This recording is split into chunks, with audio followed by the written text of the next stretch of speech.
বহু বছর আগের কথা। নিঝুম এক পাহাড়ের পাদদেশে বাস করত ওমর নামের এক কাঠুরে।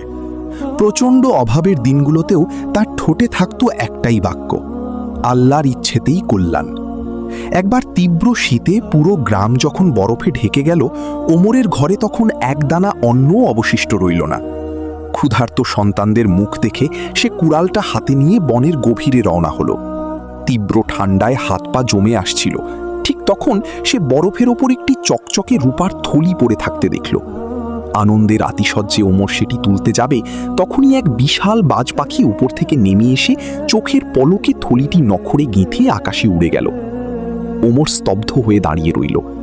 ভাগ্যের এই নিষ্ঠুর পরিহাসে তার চোখ ফেটে জল এলো, কিন্তু সে ধৈর্য হারালো না। পাখিটির পিছু পিছু কিছুটা এগোতেই সে এক অদ্ভুত দৃশ্য দেখল।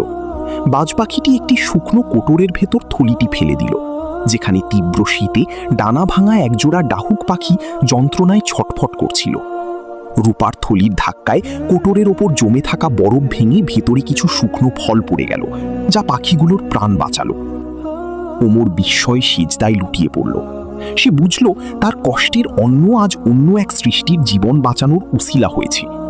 ঠিক তখনই সে খেয়াল করল, যে গাছের নিচে সে দাঁড়িয়ে আছে তার শিকড়ের নিচে ঢাকা পড়ে আছে এক পুরনো আমলের তামার পাত্র, যা মূল্যবান রত্নে ভরা। আল্লাহ ওমরের ধৈর্যের পরীক্ষা নিয়েছিলেন এবং তার প্রতিদান দিলেন কুদরতি উপায়। রিজিকের মালিক যে একমাত্র আল্লাহ, ওমরের জীবন যেন তারই এক জীবন্ত দলিল হয়ে রইল।